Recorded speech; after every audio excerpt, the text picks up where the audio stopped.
When I was first starting to hit in New York City in the late 1980s, early 90s, I applied for a solo exhibition at an art center in Kansas City, Missouri. And I base all of my gallery decisions on two things: local barbecue and magic.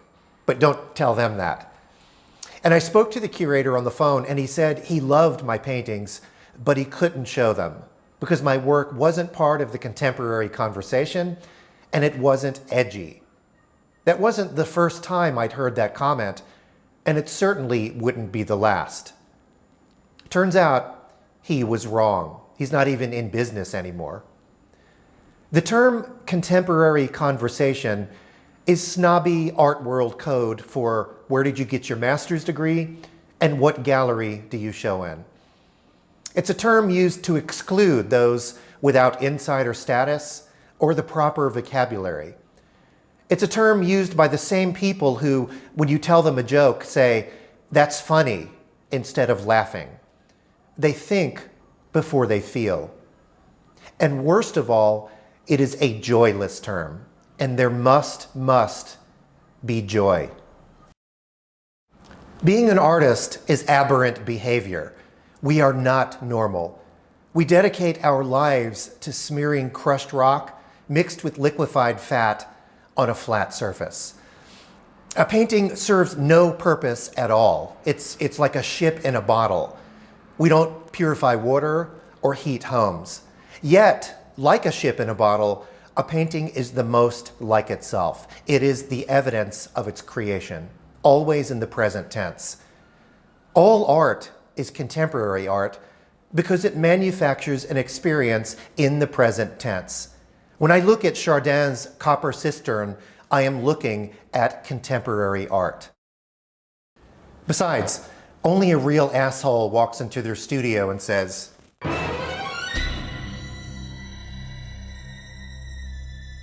"Today, I will be edgy."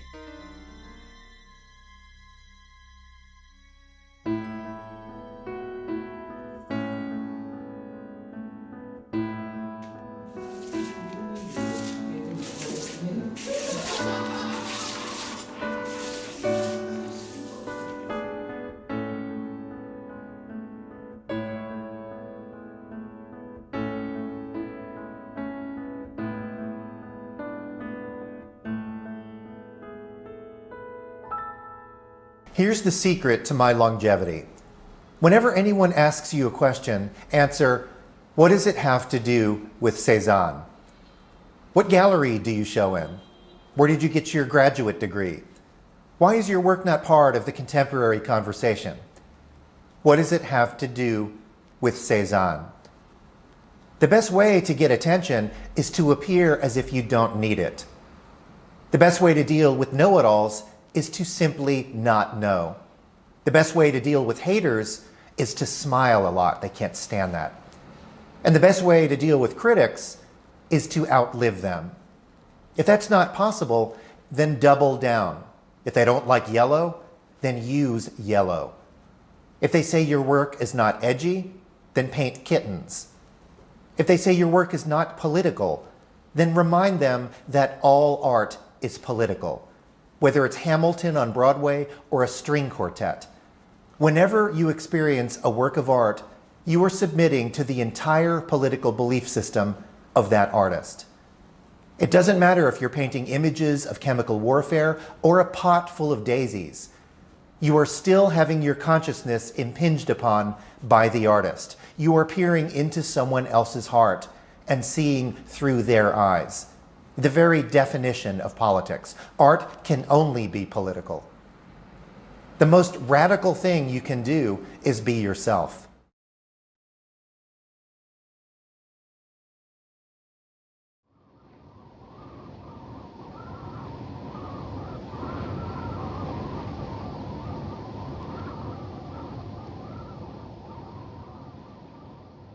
Sand dunes don't form by going to sand dune seminars.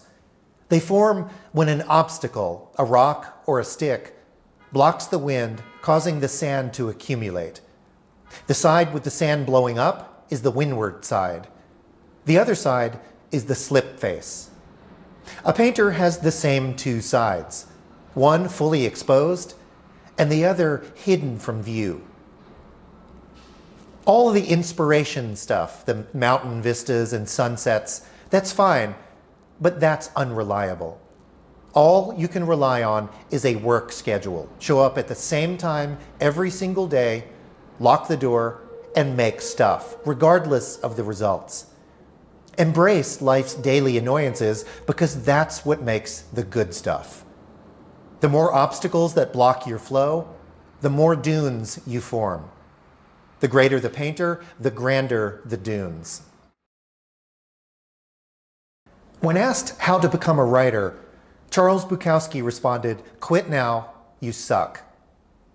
If that simple declarative statement was enough to offend or discourage another artist, then they should find something else to do. Waiting for a big break is a waste of precious time. Nothing happens unless you do it yourself. There are no secret formulas here. Figure shit out for yourself. There are no talent scouts. Workshops and seminars are wonderful for exploring technique and exchanging ideas, and I lecture at them all the time. But they operate on the assumption that you are on, and that's anathema to creativity in the first place. Being off is what makes art possible. You never see wandering workshops or somnambulant seminars or Sauvignon Blanc symposiums. Long walks, short naps, and hot coffee are what make art possible because they put you in the off mode and allow your mind to drift. Drifting implies moving away from something. What is your something? Sure, having a show in a decent gallery or getting a master's degree from a trendy art school are fine, but they won't last. If you want to endure, ask yourself this question: how good am I at being alone?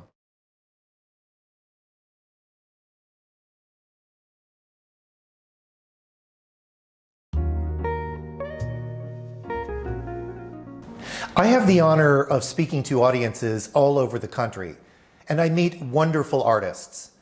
And one of the most common comments I hear is, if only I had a bigger studio with north-facing light, or I could afford Old Holland pigments, or I had a New York dealer with the right connections, then I could make it. If only I could paint full-time and not be distracted by life's daily annoyances, then I would have the career that I deserve. And the truth is that life's daily annoyances have no effect at all if you are not precious in your work. That phone call reminding you of your teeth cleaning, or the child asking if autofellatio is an Italian racing team, are necessary parts of life. And art is as diverse and unpredictable as life itself.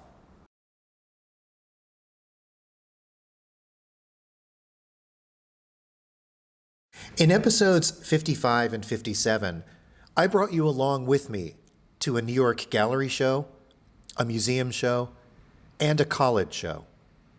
I do a lot of speaking gigs around the country, so this time I got you another seat, coach, so you can come along.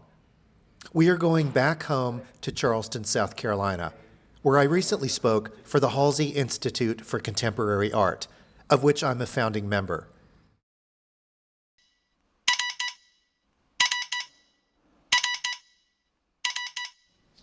Fuck. Well, they say you can't go home again, but that's a lie. I'm going to Myrtle Beach and to Charleston to do book readings, and it's 3:45 in the morning, and only the doctors and artists are up at this hour. We are the night breed, and I need more coffee. My local deli knows that whenever they see me in the middle of the night, that I have an opening or a lecture somewhere. I'm wearing shorts, so they probably have an idea that I'm headed south.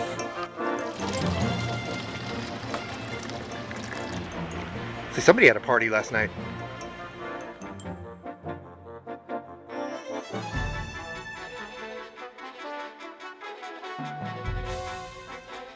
Well, it's 65 degrees here in Charleston, and it's 65 degrees in New York City. Thanks, global warming, you asshole. I like coming back to Charleston and Myrtle Beach because it gives me a chance to see the people who helped me, and I don't get to come down here as often as I would like. I had a lot of help along the way, and this gives me a chance to see and reconnect with those who I hold very dear. Some of them are no longer with us, but some of them still are, and I want to see them. And first I'm going to stop at the famous Waffle House. The last time I had a breakfast this good was the last time I was at the Waffle House. Down here, it's forbidden to get maple syrup on your grits, but oops, if it happens, you eat it. The college always takes excellent care of me. This time they put me in this beautiful carriage house.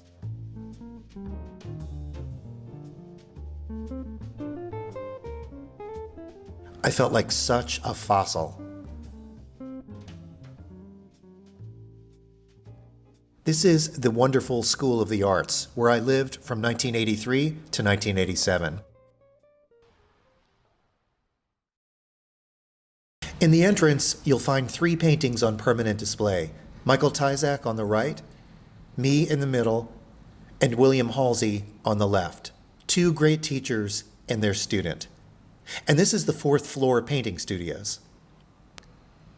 And this is where I'll be lecturing this evening.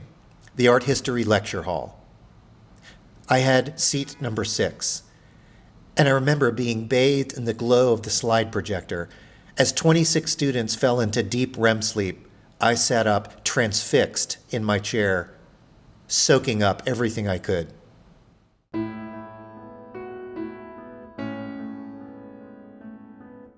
I am a child of the American South, where the 4 seasons are summer, hurricane, Christmas, and azalea.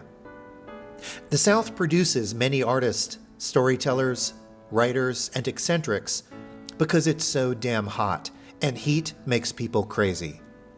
There's that old saying, in the South, we don't hide crazy. We put it on the front porch and bring it sweet tea. I live and work in Manhattan, but I'm a child of this complex and wild place.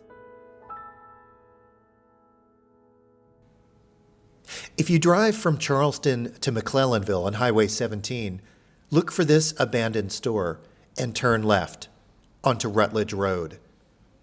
About 3 miles later, you'll see a nondescript sign marking a winding path into dark woods. This is Hampton Plantation State Historic Site. This is where I learned how to see. It's one of the places I go to draw trees. It's one of the places I go to be alone.